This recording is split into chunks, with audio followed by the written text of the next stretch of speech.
ஓம் விக்னேஸ்வரா போற்றி, ஓம் நவக்கரனர்களை போற்றி. மகர ராசி நேயர்களுக்கு வணக்கம். மகர ராசி காலப்புருஷ சக்கரத்தின் 10ஆம் இடம் கர்மஸ்தானம். உத்திராடம் 2, 3, 4, திருவோணம் 4 பாதங்கள், அவிட்டம் 1, 2 பாதங்கள் அடங்கிய ராசி மண்டலம். நேரில் இந்த வீடியோ பதிவில் கடன் பிரச்சனைக்கு ஒரு தீர்வுக்கு ஒரு வீடியோ போடுறேன். நிறைய நேரில் கடனை பற்றி தான் கேட்குறாங்க. அதே மாதிரி தனிப்பட்ட முறையில் ஜாதகம் பார்க்குறவங்களும் கடன் பிரச்சனையை ரொம்ப மேல் வாங்கி கேட்குறாங்க. அதாவது கடன் பிரச்சனையில் அவங்க கொஞ்சம் கஷ்டப்படுறாங்க. அவங்க குடும்ப சூழ்நிலைக்கு ஏற்ற மாதிரி கடன் பட்டிருக்கிறாங்க. லட்சக்கணக்கில் கோடிக்கணக்கில் கடன் பட்டிருக்கிறாங்க. சில பேர் ஆயிரக்கணக்கில் கடன் பட்டிருக்கிறாங்க. கடன் மனிதனுக்கு தேவைப்படுது. சரியா? வரவு கம்மியாகி செலவு அதிகமாகும் போது கடன் வாங்குகிறாங்க. பிள்ளைகள் படிப்புக்காகவோ, திருமணத்துக்காகவோ, மற்ற சில காரியங்களுக்காகவோ, வீடு கட்டவோ இப்படி கடன் வாங்குகிறாங்க. பேங்கில் லோன் எடுக்கிறாங்க. நகையை வச்சு பேங்கில் பணம் எடுக்கிறாங்க. இஎம்ஐயில் வாங்குகிறாங்க. தனியார் துறையில் தனியார் அமைப்பில் வாங்குகிறாங்க. இப்படி ஏதோ ஒரு அமைப்பில் கடன் படுறாங்க. கடனுக்கு ஆள்படுறாங்க. வீட்டு பத்திரத்தை வச்சு கூட சிலர் கடன் வாங்குகிறாங்க. ஸோ இப்படி பலதரப்பட்ட மக்கள் பலதரப்பட்ட வகையில் கடனாளியாக இருக்கிறாங்க. அவங்க கடனை தீர்க்கிறதுக்கு சில தாந்திரிக பரிகாரத்தை சொல்கிறேன். இது நம்பிக்கையோடு செய்யணும். சரியா? நம்பினார் தான் நடராஜன். நம்பி செய்யணும். நான் சின்ன சின்ன வழியில் தான் சொல்லுவேன். போதி ஜோடத்தில் நிறைய வீடியோ போடுறேன். உங்களுக்கு நம்ம சேனலில் பார்க்குறவங்களுக்கு தெரியும்.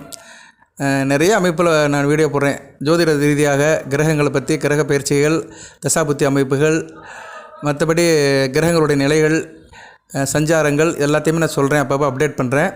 இதுலேயும் கடன் பிரச்சனையை ஒரு மூலதனமாக வச்சு நான் சொல்கிறேன். அதுக்கு என்ன செய்யலாம், கடனை அடைக்கிறதுக்கு என்ன விஷயங்களை நம்ம மேற்கொள்ளலாம்னு. கடன் பட்டார் நெஞ்சம் போல் கலங்கினாலும் இலங்கை வேந்தன். இலங்கை வேந்தனே அந்தளவுக்கு கடனால் கலங்கினாராம். அவர் கடன் படலை, அந்தளவுக்கு ஃபீல் பண்ணார்னா. கடன் பட்டவர் எப்படி கஷ்டப்படுவாரோ அது மாதிரி அவர் ஃபீல் பண்ணாராம் அப்படின்னு ஒரு வார்த்தை இருக்குது. எல்லாத்துக்கும் தெரிஞ்ச வார்த்தை தான். எதுக்கு சொல்ல வரேன்னா, கடன் அந்தளவு கழுத்தை நெரிக்கும். கடனுக்கு அந்தளவு பிரச்சனை இருக்குது. வட்டி குட்டி போடும் அப்படின்னு சொல்லியிருக்கிறாங்க. ஸோ கடன் படுறது ரொம்ப கஷ்டமான வேலை. கடன் படாமல் வாழ்கிறது ரொம்ப நல்லது. கடனுக்குள்ள கிரகம் சனி பகவான் தான். சனி பகவான் தான் ஜனன ஜாதகத்தில் கெட்டு போயிருந்தாருன்னா கடனை கொடுத்துருவார். அதுபோக லக்கண ரீதியாக 6 குடைவன் வளர்த்து லக்கணாபதி தாழ்ந்து போயிருந்தாலும் கடன் படுவாங்க. 6 குடைவன் தசாபுத்தி நடந்தாலும் கடன் படுவாங்க. அதுபோக தசாநாதனோ புத்திநாதனோ 6 குடைவன் சாரத்தில் இருந்தாலும் கடன் படுவாங்க. 6ஆம் இடம் தான் கடனை குடிக்கிறது. கடன் நோய் எதிரி. அந்த கடனுக்கு 6 குடைவனும் சனி பகவானும் சரியில்லாமல் இருக்கும்போது கண்டிப்பாக கடன் வாங்கிடுவாங்க. சனி பகவான் பாவக்கிரகங்களோட சம்மந்தப்பட்டாலும் கடன் வாங்குவாங்க. இப்படி சில இக்கட்டான சூழ்நிலையில் ஜாதகம் இருக்கும்போது இருக்கவங்களுக்கு சில பேருக்கு அப்படி அமைஞ்சிரும். அந்த கட்டம் அமைஞ்சிரும். அவங்க கடன் பட்டுக்கிட்டே தான் இருப்பாங்க. வாழ்நாள் முழுக்க கடனை வாங்கிட்டு தான் இருப்பாங்க. நிறைய பார்க்குறோம். சரியா? கடன் வாங்கி காலத்தை கழிக்கிறவங்க நிறையா இருக்கிறாங்க. எல்லா இடத்துலையும் கடன் வாங்கிடுவாங்க. ஒருத்தர்கிட்ட 10 நிமிஷம் பேசுவாங்க. கொஞ்ச நேரம் கழிச்சு ஒரு 500 கடன் கொடுங்க அப்படிம்பாங்க. அப்படிலாம் நிறைய பேர் இருக்கிறாங்க. நம்ம அன்றாட வாழ்க்கையில் பார்க்குறோம். அவங்களுக்கு தான் அந்த ஜாதகத்தில் அந்த அமைப்பு இருக்கும். சரி, இருந்துட்டு போட்டோம். அதை மாற்ற முடியாது. அமைப்பை யாராலும் மாற்ற முடியாது. பரிகாரத்தை தேடி வழியை நல்வழிப்படுத்திக்கலாம். என்ன சார் பரிகாரம் அப்படின்னா, ஒரு 4-5 பரிகாரம் இருக்குது. அதை நான் சொல்கிறேன். நான் பொறுமையாக கேளுங்க. நம்ம சேனலை சப்ஸ்கிரைப் பண்ணாமல் சப்ஸ்கிரைப் பண்ணுங்கள். பெல் பட்டன் ஆன் பண்ணுங்கள். நோட்டிஃபிகேஷனில் வர எல்லா வீடியோவும் பாருங்கள். அதுபோக ஜனநாயகம் செக் பண்ணுங்கள். அணுகுங்க. ஒரு குறைந்த கட்டணம் தான் வாங்குகிறோம். உங்கள் ஃப்ரெண்ட்ஸ் சர்க்கிள் ஷேர் பண்ணுங்கள். கடனை அடைக்கிறதுக்கு விநாயகர் பெருமானை கும்பிடலாம். விநாயகர் பெருமான் முக்கியமான கடவுள். அவரை கும்பிடலாம். சனிக்கிழமை போய் கும்பிடலாம். சனிக்கிழமை சனி ஓரையில் கும்பிடலாம். இரவு 8 to 9 விநாயகர் பெருமானை கும்பிடலாம். அவரை கும்பிட்டு அப்படி விநாயகர் பெருமானை கும்பிடும்போது அவருக்கு 2 பக்கம் சர்ப்பகரங்கள் இருக்கணும். ராகு எதுகள் இருக்கிற விநாயகர் பெருமானை கும்பிடணும். அரச மரத்துக்கு அடியில் இருக்க விநாயகர் பெருமானை கும்பிடணும். இது கொஞ்சம் தேடி போய் தான் கும்பிடணும். சரியா? எல்லா இடத்துலையும் அரச மரத்துக்கு அடியில் இருக்க மாட்டார். கொஞ்சம் இடத்த பார்த்து அந்த இடத்த தேடி பண்ணிவிட்டு சனிக்கிழமை தோறும் கும்பிடணும். ஒரு 18 வாரம் கும்பிடணும். கும்பிட போகும்போது விநாயகரை கும்பிட்டு 3 முறை சுற்றி சில பொருட்களை அங்கே போடணும். அரச மரத்துக்கு அடியில் அந்த பொருட்களை வீட்டில் தயார் பண்ணி கொண்டு போங்க. நான் ஏற்கனவே சொல்லியிருப்பேன், இருந்தாலும் திருப்பி ஞாபகப்படுத்துகிறேன். பச்சரிசி, தூள் சர்க்கரை, கருப்பு எள்ளு, இது 3 கலந்த பொருட்களை கொண்டு போய் அரச மரத்துக்கு அடியில் போட்டுருங்க. சரியா? அங்கே உள்ள எறும்புகளுக்கு தீனியாக போட்டிங்கன்னா கடன் பிரச்சனை குறையிறதுக்கு ஒரு வழி வரும். 18 வாரம் செய்யணும். விநாயகர் பெருமானை வணங்கும் போது மனதார நினைச்சுக்கணும். கடன் தீர வேண்டும் விநாயகர் பெருமானே, கடன் பிரச்சனைலேருந்து வெளியே வரணும், அடுத்து நான் கடன் படக்கூடாது அப்படின்னு நீங்கள் வேண்டிக்கலாம். சரி சார், கோயிலுக்கு போக முடியல அப்படின்னா வீட்டையே கோயிலாக்கிடலாம். வீட்டில் வெள்ளிக்கிழமை சாமி கும்பிடலாம். இரவு 8 to 9 சுக்கர உரையில் மஞ்சள்லையோ சந்தனத்திலையோ விநாயகரை பிடிக்கணும். அரச இலையில் வச்சு பிடிக்கணும். அரச இலையை வச்சு அதுக்கு மேலே விநாயகரை பிடிக்கணும். அரச இலையில் விநாயகர் பிடிச்சி கும்பிட்டிங்கன்னா உங்களுக்கு அரச வாழ்வு கிடைக்கும். சரியா? அந்த அரச வாழ்க்கை விநாயகர் கொடுப்பாரு. ஏன்னா இலையிலே அரசன் அரச இலை தான். அரசம் விநாயகருக்கு உகந்த மரம். அரச மரத்தடியில் தான் விநாயகர் இருப்பார். அந்த அரச இலையில் விநாயகர் பெருமானை பிடிச்சி அந்த இலையோடு வச்சிடணும். அப்படியே வாழை இலை மேலே வச்சிடணும். அந்த இலையும் இருக்கணும். அதுக்கு மேலே விநாயகர் சிலை, அந்த விநாயகரும் இருப்பார். விநாயகரை வந்து பிடிக்கிறோம் பார்த்தீங்களா, சந்தனத்தில் மஞ்சள் அந்த விநாயகர் இருப்பார். அவருக்கு பூ வைக்கணும், குங்குமம் வைக்கணும். பூஜை புனஸ்காரம் உங்களுக்கு தெரியும் சரியா? அது வீட்டில் எப்போயுமே செய்கிற மாதிரி செய்யுங்க. வெற்றிலை பாக்கு வச்சுக்கோங்க. வாழை இலையை யூஸ் பண்ணிக்கோங்க. வாழை இலையில் மேலே தான் அந்த பதார்த்தங்கள்லாம் வைக்கணும். அந்த பொருட்கள்லாம், பூஜை பொருட்கள்லாம் வாழை இலை மேலே தான் வைக்கணும். வெற்றிலை பாக்கு கண்டிப்பாக இருக்கணும். வெற்றிலை பாக்கு இல்லாத பூஜை இருக்கக்கூடாது. அந்த வெற்றிலையில் உங்கள் கடன் தொகையை எழுதிக்கோங்க. அந்த வெற்றிலையில் நீங்கள் எவ்வளோ கடன் பட்டிருக்கீங்க, 1 லட்சம் 2 லட்சம் எவ்வளோ அமௌண்ட்டோ உங்களுக்கு தான் தெரியும். அந்த அமௌண்ட்டை எழுதிட்டு விநாயகர் பெருமானுக்கு முன்னாடி வச்சு மனதார சாமி கும்பிடுங்க. நெய்வேத்தியத்துக்கு வந்து இனிப்பு பொருளை வைங்க. வெள்ளை பொருட்கள், கற்கண்டு, பால், வெள்ளை கலர் ஸ்வீட்டு, ஜாங்கிரி, இல்லைன்னா பால்கோவா, இப்படி வெள்ளை கலரில் இருக்கிற இனிப்பு பொருட்கள், இல்லைன்னா வெள்ளை கலரில் கற்கண்டு இருக்கும், அதை வாங்கி வச்சுக்கலாம் சரியா? ஏதோ நைவேத்தியத்துக்கு ஒரு பொருளை வைக்கணும், படையில் வைக்கணும். வச்சு மனமுறை சாமி கும்பிடுங்க. மகாலட்சுமி ஃபோட்டோவும் இருக்கணும். மகாலட்சுமி, விநாயகர் பெருமான், உங்கள் குலதெய்வம், மற்ற தெய்வங்கள் இருந்தாலும் பரவாயில்ல. சாமியை கும்பிடுங்க. மனதார சாமி கும்பிடுங்க. பிரார்த்தனை சொல்லுங்கள்.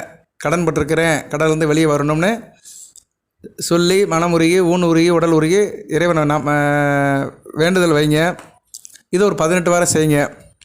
அந்த விநாயகரை கொண்டு போய் என்ன பண்ணோம்னா, மறுநாள் அரச மரத்தடியிலையோ இல்லை வேப்ப மரத்தடியிலையோ போட்டுருங்க. பக்கத்தில் ஆறு குளம் இருக்குது அப்படின்னா தண்ணியில் கூட கரைச்சிடலாம். இல்லைன்னா நீங்கள் வந்து வீட்டில் ஒரு பாத்திரத்தில் கூட கரைச்சிடலாம் சரியா? ஒரு பாத்திரத்தில் கரைச்சி கூட மரத்து அடியில் ஊற்றிடலாம். வேப்ப மரத்து அடியில் கூட ஊற்றிடலாம் சரியா? நீங்கள் பாத்திரத்தை தண்ணியில் போட்டிங்கன்னா கரைஞ்சிரும். அதை அப்படியே எடுத்து கும்பிட்டுட்டு நமஸ்காரம் பண்ணிவிட்டு அப்படியே நீங்கள் மரத்துக்கு அடியில் ஊற்றிட்டிங்கன்னா அது அப்படியே போயிடும். கால் மீதி படாத இடத்துல அப்படியே போயிடும். ஓகே, இதை வந்து செய்யலாம். அடுத்து ஒரு பரிகாரம் இருக்குது. அது வந்து எளிமையானதான். பசுமாட்டுக்கு வந்து பச்சரிசி சாதம், பாசிப்பருப்பு, வெல்லம், இது ஏற்கனவே நான் சொல்லியிருப்பேன், இருந்தாலும் திருப்பி சொல்கிறேன். இதை 3ஐயும் மிக்ஸ் பண்ணி நீங்கள் கொடுங்க. இதை வந்து ஞாயிற்றுக்கிழமை கொடுக்கலாம். காலையில் 10 மணிக்கு கொடுத்தீங்கன்னா நல்லபடியாக இருக்கும் சரியா? வாழை இலையில் வச்சு கொடுங்க, வெறுங்கையில் கொடுக்காதீங்க. அதுபோல் கடனை திருப்பி அடைக்கிறோம் சார், கடன் பட்டவங்ககிட்ட வந்து கடனை திருப்பி அடைக்கிறேன் அப்படின்னு நினைக்கிறவங்க செவ்வாய்க்கிழமை செவ்வாய் உரையில் கொடுங்க. மதியம் 1 to 2 பணத்தை திருப்பி கொடுங்க. அப்படி திருப்பி கொடுத்தீங்கன்னா கடன் சீக்கிரமாக அடைஞ்சிரும். அடுத்தடுத்து அடைக்கிறதுக்கு உங்களுக்கு பணம் கைக்கு வந்துக்கிட்டே இருக்கும். கடனை சீக்கிரம் அடைச்சிருவீங்க. ஸோ இப்படி ஒரு 4-5 வழியில் வந்து கடனை அடைக்கிறதுக்கு நம்ம முயற்சி பண்ணலாம். இதை கொடுத்துட்டு சும்மா இருக்கக்கூடாது. கடனை அடைக்கிறதுக்கு முயற்சியும் எடுக்கணும். அந்த சோர்ஸை ரெடி பண்ணணும். கண்டிப்பாக இதை நீங்கள் செய்ய செய்ய வந்து உங்களுக்கு சோர்ஸ் வரும். கடன் அடைக்கிறதுக்கு ஒரு வழி பிறக்கும். அட்லீஸ்ட் கடன் வாங்காமனாச்சும் இருப்பீங்க. ஓரளவுக்கிட்ட கடன் வாங்கியிருந்தாலுமே தொடர்ந்து அடுத்து கடன் வாங்காமல் நிலையுமே கடவுள் கொடுப்பாரு சரியா? அது ஒரு நல்ல நிலைமை தானே சரியா? படிக்கிற பையன் அரியஸ் வச்சுருக்கிறான், ஆனால் அடுத்து படிக்கிற பாடத்தில் அடுத்த இடத்துல எக்ஸாமில் அரியஸ் இல்லாமல் பாஸ் ஆகிட்டே இருந்தானா நல்லதான், அவனை பொறுத்தளவு நல்லதான். அது மாதிரி தான் கடன் வாங்கியிருக்கீங்க, ஃபர்தர் வாங்காமல் இருக்கிற சூழ்நிலை வந்துச்சுன்னா, வாங்க முடியாத சூழ்நிலை வந்துச்சுன்னா அது உங்களை பொறுத்தளவுக்கு கெயின் தான். பரவாயில்லப்பா, கொஞ்சம் கடன் பட்டேன், ஆனால் இப்போதைக்கு கடன் இல்லாமல் இருக்கேன், அந்த வாங்கின கடனை மட்டும் அடைச்சிட்டேன்னா நிம்மதியாக இருப்பேன், அப்படி ஒரு நிலைமைக்கு வந்துடுவீங்க சரியா நேர்களே? அப்படி ஒரு நிலைமையை வந்து அந்த தெய்வங்கள் கொடுக்கும். நம்ம வழிபடுற அந்த பரிகாரம் வழிபாடு வந்து கண்டிப்பாக நமக்கு அந்த வழியை காட்டும். கடவுள் கண்ணை திறப்பார். அதுபோக வீட்டுக்கு செம்பருத்தி பூவையும் அடிடலாம். நீங்கள் வீட்டில் வந்து செம்பருத்தி பூவையும் நீங்கள் வளர்க்கலாம். சொந்த வீடாக இருந்தாலும் சரி, வாடகை வீடாக இருந்தாலும் சரி, செம்பருத்தி பூவை வந்து நீங்கள் வளர்க்கலாம். செம்பருத்தி பூ வந்து ரொம்ப முக்கியமானது. மகாலட்சுமியோட அனுக்கிரமாக பார்க்கப்படுகிறது. அந்த செம்பருத்தி பூவை வீட்டில் வடக்கு திசையிலையோ இல்லைன்னா கிழக்கு திசையிலோ வளர்த்திங்கன்னா நல்ல அமைப்பு தான். அந்த செம்பருத்தி பூவை கூட நீங்கள் வெள்ளிக்கிழமை பூஜையில் பயன்படுத்திக்கலாம். அதுபோக செம்பருத்தி பூவை ஒரு தாமரை பாத்திரத்தில் தண்ணி ஊற்றி ஒரு 4 பூவை வச்சு சூரியனுக்கு நீங்கள் வந்து நமஸ்காரம் பண்ணலாம். கையில் வச்சுக்கிட்டு சூரியன் காலையில் ஒரு குளிச்சுட்டு ஒரு 7 மணிக்கு சூரியனை கூட அந்த பூவை காட்டி நீங்கள் வந்து பூஜை பண்ணலாம். இதை வந்து செம்பருத்தி பூவை வச்சு நீங்கள் பண்ணலாம். செம்பருத்திக்கும் வந்து ஒரு மகத்துவ சக்தி இருக்குது, கடனை அடைக்கிற சக்தி இருக்குது. அதுபோக பணம் வைக்கிற இடத்துலையும் செம்பருத்தி பூ வைக்கலாம். வீட்டில் பீரோ இல்லைன்னா மற்ற இடம் கல்லாப்பட்டி எங்கெல்லாம் நீங்கள் பணம் வைக்கிறீங்களோ, இப்போ சில பேர் தொழில் பண்ணுற இடத்துல, வியாபாரம் பண்ணுற இடத்துல பணத்துக்கு ஒரு பெட்டி வச்சுருப்பாங்க. அந்த இடத்துக்குள்ளே பெட்டிக்குள்ளே செம்பருத்தி பூ வைக்கலாம். செம்பருத்தி பூ வச்சிங்கன்னா பணம் வந்துக்கிட்டே இருக்கும். உங்களுக்கு பண பிரச்சனை இருக்காது. பணத்தோடைய ஃப்ளோ இருந்துக்கிட்டே இருக்கும். அதனால் செம்பருத்தி பூவையும் நீங்கள் வைக்கலாம். அந்த பூ ஒரு 3 நாள் 4 நாள் வாடிடும். அதை எடுத்து நீங்கள் கால் மீதி படாத இடத்துல போட்டுட்டு மறுபடியும் நீங்கள் வந்து செம்பருத்தி பூவை வைக்கலாம். நீங்கள் சரியா? பூஜையிலையும் வைக்கலாம், பணம் புழங்குற இடத்துலையும் நீங்கள் வைக்கலாம். அதுபோக சில நறுமண பொருட்களையும் வைக்கலாம். நான் ஏற்கனவே சொல்லியிருக்கிறேன். மஞ்சள் துணியில் மஞ்சள் துணி இல்லைனா வெள்ளை கலர் துணியில் மஞ்சளை முக்கி அதில் லவங்கம், ஏலம், பச்சை கற்பூரம் இந்த 3 பொருட்களையும் வச்சிடணும் சரியா? லவங்கிறது கிராம்பு, ஏலம், பச்சை கற்பூரம் இந்த 3 பொருளையும் ஒரு சின்ன ஒரு கோலி அளவுக்கு துணியில் சுருட்டி பூஜை அறையில் வச்சிடலாம். இந்த விநாயகர் பூஜை பண்ணுறீங்க பார்த்தீங்களா, மஞ்சள் விநாயகர், அந்த பூஜையில் கூட வச்சிடலாம். வச்சுட்டு அதை எடுத்து கொண்டு போய் கூட நீங்கள் வந்து பூஜை அறையில் வைக்கலாம்.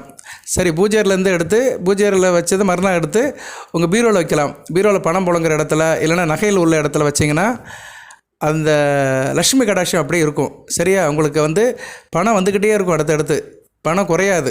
சரியா, ஒரு நல்லது ஒரு நேர்மறை ஆற்றல் உங்களை சுற்றி இருக்கும். அந்த மகாலட்சுமியோட அணுக்கரம் உங்களுக்கு இருக்கும். அதை தொழில் பண்ணுற இடத்துல வைக்கலாம். முக்கியமான பணம் புழங்குற இடத்துல வைக்கலாம். அது வந்து ரொம்ப நாளைக்கு அது வந்து வாடகை இருக்கும், நறுமணத்தோடு இருக்கும். கிராம்பும் ஏலமும் கெட்டு போகாது. பச்சை கற்பூரம் கொஞ்ச நாளில் காற்றுல கரைஞ்சி போயிடும், அதோட மனமும் இருக்கும். ஒரு கொஞ்ச நாள் கழித்து, ஒரு 3 மாதம் கழித்து அதை எடுத்துகிட்டு தண்ணியில் போட்டுருங்க. 6 குளத்தில் போட்டுட்டு மறுபடியும் இதே ஏற்பாடில் அந்த இதை செஞ்சு அந்த முடி அந்த துணியால் அதை முடிஞ்சு பூஜை அறையில் வச்சு சாமி கும்பிட்டுட்டு மறுபடியும் வைக்கணும். பூஜை அறையில் வச்சு சாமி கும்பிடுறது வந்து அந்த பொருளுக்கு வந்து நம்ம சக்தியை கொடுக்குறோம், ஏற்றுறோம். அந்நேரம் மந்திரம் சொல்லணும். மகாலட்சுமியோட மந்திரம் கணபதி காயத்ரி, கணபதி காயத்ரி தான் சொல்லணும். கணபதி காயத்ரி மந்திரத்தை சொல்லணும். அடுத்து அஷ்டலட்சுமி சோத்திரத்தை சொல்லணும். அதுக்கடுத்து உங்களுக்கு தெரிஞ்ச மந்திரத்தை சொல்லலாம். உங்கள் குலதெய்வ சாமி மற்ற தெய்வங்களோட மந்திரத்தெல்லாம் சொல்லிவிட்டு நல்லா மனமுறி சாமி கும்பிட்டுட்டு அந்த மஞ்சள் முடிச்சு எடுத்து நீங்கள் உங்களுக்கு பிடிச்ச இடத்துல வச்சுட்டிங்கன்னா அதோடைய சக்தி இருக்கும். சரியா, இப்படி சின்ன சின்ன விஷயத்தில் தான் பெரிய பெரிய லாபங்கள் இருக்குது. இதை தொடர்ந்து செய்யணும். சரியா நேரில் இதை வந்து நம்ம அன்றாட வாழ்க்கையில் எவ்வளவோ செய்கிறோம், டெய்லி செய்கிறோம். மனுஷன் பிறந்தலேருந்து 20 வரைக்கும் அன்றாட செய்கிறோம். சரியா, சில காலை கடன் அப்படிங்கிறாங்க. காலை கடன்னா என்ன? காலையில் எந்திரிக்கிறது, பல்லு வளர்க்குறது, குளிக்கிறது, டாய்லெட்டுக்கு போகிறது, அப்படி இருக்குது. அதை கடன் சொல்லியிருக்காங்க. என்னென்னா அதெல்லாம் கழிக்கிறது. கடனால என்ன கழிக்கிறது தான். அது மாதிரி அந்த கடனை கழிக்கணும்னா இது நல்ல காரியங்கள்லாம் பண்ணிங்கன்னா மற்ற கடன்கள்லாம் கழிஞ்சு போயிடும் நமக்கு. சரியா, இந்த பிறவி கடனை கழிச்சிட்டு நல்ல வழிபடலாம். நம்ம கடன் இல்லாமல் வாழலாம், சந்தோஷமாக வாழலாம். நேர்மறை சிந்தனை குடும்பத்தில் இருக்கும். குடும்பத்தில் சண்டை சச்சரவு வராது. குடும்பத்தில் ஒரு சுபிட்சம் இருக்கும். ஒரு மங்களகரமான நிகழ்ச்சிகள் நிறைய நடக்கும். நெகட்டிவ் தாட்ஸ் இருக்காது, எதிர்மறை சிந்தனைகள் இருக்காது, எதிர்மறை விளைவுகள் குடும்பத்தில் இருக்காது. இதெல்லாம் குடும்பத்தை விட்டு போகணும் அப்படின்னா இது மாதிரி விஷயங்களை வந்து செய்யணும். இது மாதிரி சின்ன சின்ன வழிபாடுகள் சில காரியங்களை பண்ணினோம்னா நம்மளை சுற்றி ஒரு நல்ல ஒரு நேர்மறை அதிர்வலைகள் உருவாகும், நேர்மறை எண்ணங்கள் உருவாகும். நம்ம வாழ்க்கையும் சிறப்பாக இருக்கும். சரி நேயர்களே, இந்த வீடியோ பதிவில் நான் கடனுக்காக தான் சொல்லியிருக்கிறேன். கடன்பட்டவர்களுக்கு இது ஒரு வரப்பிரசாதமாக இருக்கும். கடன்பட்டவர்களுக்கு இதை வந்து நீங்கள் எடுத்துகிட்டு இந்த காரியத்தை பண்ணுங்கள். இதுமாதிரி தொடர்ந்து சில வீடியோ போடுறேன். நான் நிறைய இருக்குது, நிறைய வழிபாட்டு முறைகள் இருக்குது. இருந்தாலும் நான் இதில் ஒரு 4-5 சொல்லியிருக்கிறேன். அதை அப்படியே ஃபாலோ பண்ணுங்கள். நம்பிக்கையோடு செய்யணும். நம்பினாதான் நடராஜன். நம்பிக்கை தான் ரொம்ப முக்கியம். நம்பி செஞ்சோம்னா நல்லபடியாக நடக்கும். தொடர்ந்து செய்யணும். ஒரு 11 வாரம் இல்லை 18 வாரம் செய்யணும். அந்த வழிபாடை தொடர்ந்து செய்யணும். செஞ்சோம்னா நல்லபடியாக இருக்கும். வாழ்த்துக்கள் நேயர்களே. எல்லாம் வல்ல இறைவன் மகர ராசி நேயர்களுக்கு சில சௌபாகியத்தையும் சில ஐஸ்வர்யத்தையும் சில நன்மையிலும் கொடுப்பார். அனைத்து நலங்களையும் வளங்களையும் பற்றி தேக ஆரோக்கியத்துடன் தீர்க்காயலுடன் நீடோடி வாழ்க, நிறைந்த வளம் பெறுக. நன்றி நேயர்களே.